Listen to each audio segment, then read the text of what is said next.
There's no such thing as respectability politics, y'all. Sorry to be the one to tell y'all there's no such thing. He's absolutely right. What most of you call respectability politics is just called having a private life. I know we like to talk about being unapologetically black and um, your authentic self and all this other kind of stuff, and there's nothing wrong with that.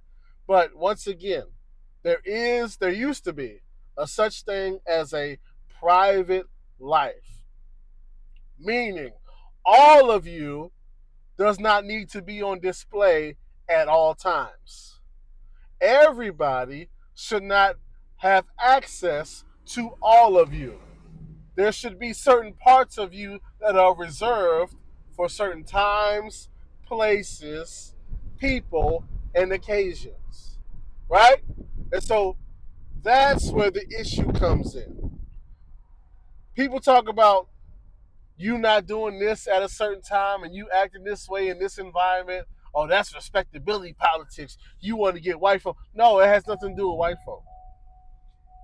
It has everything to do with everybody doesn't need to have access to every part of me, right? Like whatever me or whatever you are into romantically in the bedroom, everybody don't need to know about that. Everybody with an internet connection and a TikTok account does not need to know all that you into or all that you do in the bedroom and who you do it with and how you do it and how everybody don't need to know that. The only people that need to know that are the people that are in the room with you. I understand that, when you kicking back and you talking with your folk how y'all talk, yes, the people that you feel comfortable in the community with, they should know how you keep it real and raw and authentic. The folk at the job might not need to know that though. Because those are not your people. Those are not your homeboys. Those are not your homegirls. That's not your folks' name. That's not your. Those are colleagues. I can remember a time where you wouldn't really know a whole lot about your coworkers unless y'all went out after work and they let their hair down. You be like, I didn't know you was cool like this. I didn't know. That's how it used to be, because there was a time where everything wasn't for everybody. It's like now we're in a time where people feel like people want to be accepted so bad, and they feel so, I don't know what it is, but people just want to be accepted so bad. And so they just want to show everybody everything, and people just supposed to just take it and accept it because it's me. But once again, everybody is not supposed to know all of you. Whatever vices you have, whatever you like to smoke, whatever you like to drink, whatever you like to do to get you right and get you to that level, everybody don't need to know that. For example, your kids don't need to know that. People at your job don't need to know that.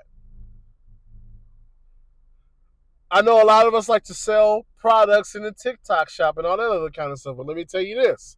Everybody does not need to know what you look like in your night clothes or your it's romance time clothes. I should know. I should certain listen.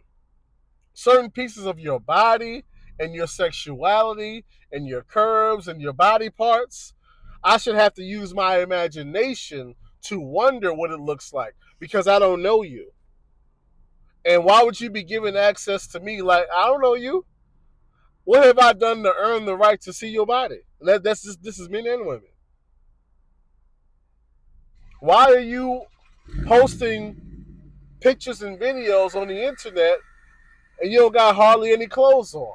Or why are you going out to brunch or to the day party or wherever you're going and your butt cheeks is hanging out and your shirt is cut like that and all? Like, why? Everything is not for everybody. It's not respectability politics. It's just everybody's not supposed to have all this access to you.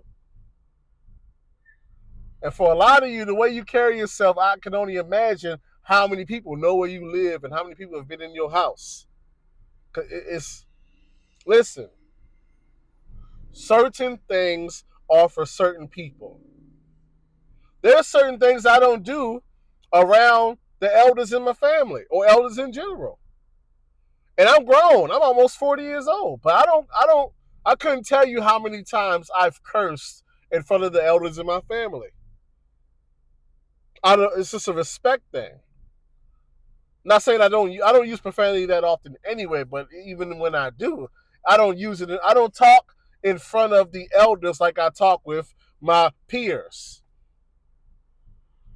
Because once again, everything is not for everybody. There's certain things about me, in order for you to know it, you got to know me. And even if you know me, if you know me in a certain way or in a certain area, there's still things you're not going to know. Because I don't show everybody everything. And so it's not about respectability politics when you go outside in your pajamas and a bonnet. It's just, listen, I can remember a time where the only people who saw you in pajamas was the people who lived in the house with you. Because that's who's supposed to see you in pajamas. It shouldn't be a situation where anybody that just happened to be in Walmart that day, they didn't see you in your pajamas. Like, that don't make, like, nah. It shouldn't just be that everybody who you've ever worked with, they know how you talk when you comfortable and around friends and family. They should know that because they're not friends and family. Everybody should know what you look like naked and what you like to do in the bedroom and who you do it with and how you do. Everybody don't need to know that. That's not their business. That's all it's about. It's about have a private life. Everybody don't need to know everything. Everybody don't need to see everything. You can be your authentic self. That's the thing. People think, oh, if I'm not just doing whatever I want to do, whenever I want to do it, no matter who's around or what's the environment or what's the setting, I'm not keeping it real. No, no, no. You can be your real self and not show everybody everything. If you're in a professional setting and you speak professionally, that's not you being fake. That's you being a professional.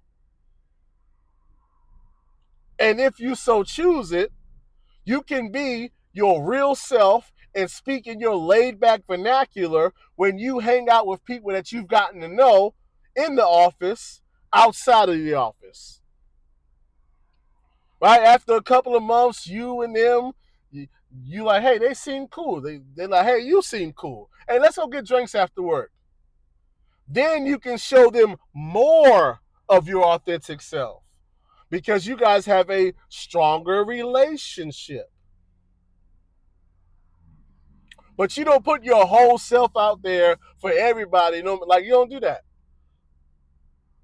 And you understand this because when you go on a date, you don't just go and tell the person everything you've been through, all your struggles, all your issues. You don't run down your entire dating history and every bad situationship you done had and all your trust. You don't do all of that.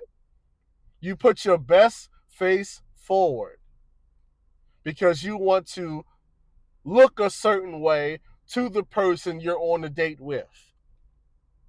You should be doing the same thing when you're getting online, the same thing when you're going to work, the same thing when you go into your place of worship, the same everywhere you go. You should be trying to put your best face forward. And then you keep it real with the people that know you for real. It's that simple.